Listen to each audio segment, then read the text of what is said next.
Hi there, it's Miss Greta here with the Literacy Lab, and I'm here to continue reading to you True Blue. Okay, today's chapters are going to be chapter 5 and 6. We're making it through this book, aren't we? I hope you're enjoying it as much as I am. So let's reflect on what we've already read in chapters 1, 2, 3, and 4. So we know the characters: Blue, JD, Molasses, Dad, and Walter, right? Yeah. Okay. So we also know that Blue is missing, so is Molasses. There were poachers in the area, or people who were around hunting illegally. That's bad. And we know that Blue came back, and that's excellent. But there's still no sign of Molasses, so we'll have to keep reading to figure out. But before we begin, I want to go over a couple vocab words that'll be in chapter 5, okay? First word is lifting. Lifting means raised, moved, or moved to a different location.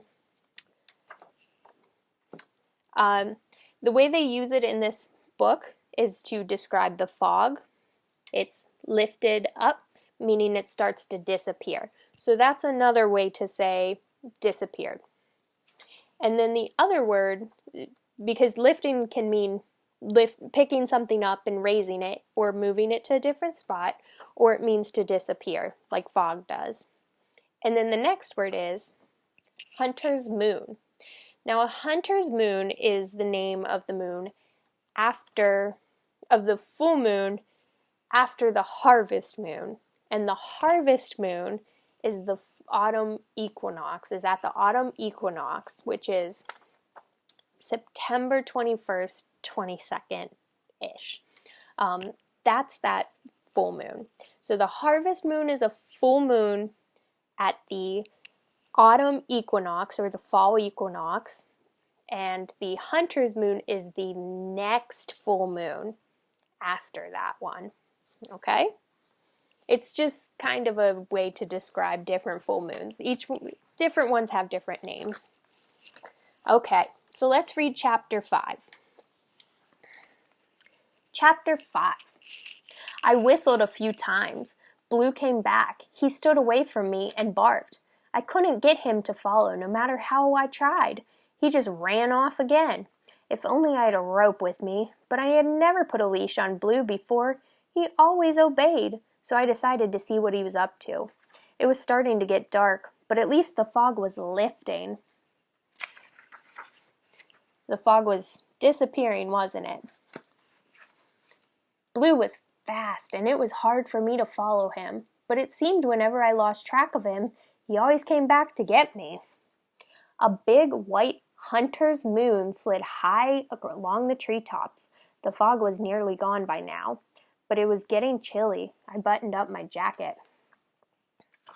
Can you see the hunter's moon starting to rise? Blue ran deeper and deeper into the woods. I was growing tired of his game.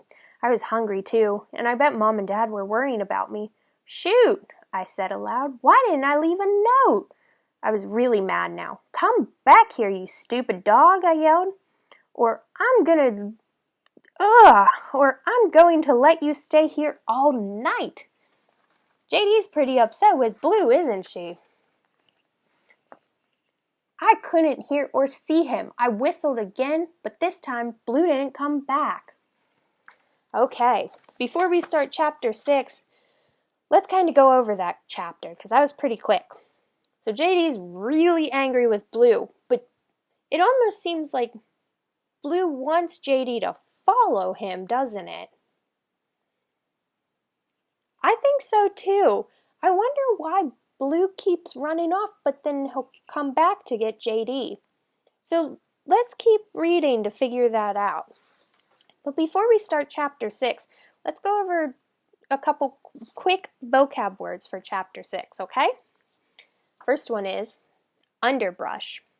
Underbrush is shrubs and small trees forming the undergrowth in a forest. So the underbrush, the really big trees in the forest, These are all the little itty bitty trees and bushes that grow at the bottom of the forest. Sometimes they're really thick, sometimes you need to crash through them in order to get through. Yeah, underbrush. And the next word is whimpered. And that's to make a series of low, small, quiet sounds of being uncomfortable. When a dog whimpers, it's kind of like, that's kind of a whimpering sound. So we're going to see who's whimpering in this, right? Okay, so let's continue reading chapter 6. Chapter 6. I was getting madder. Maybe I could grab Blue by the collar and just use my belt as a leash. Just wait till I found that dog.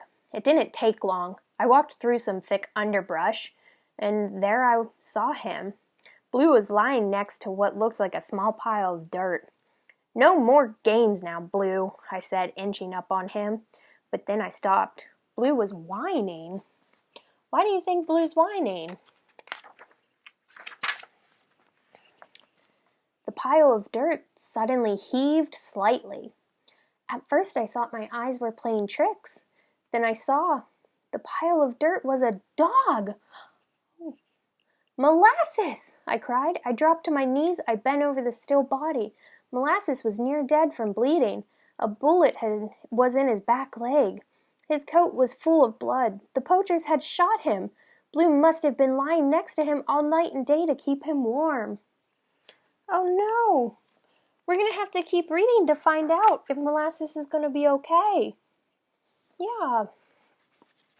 I took off my coat and I put it around Molasses. He was so weak. He whimpered as I lifted him into my arms. So he made those tiny little whimper noises that we did earlier.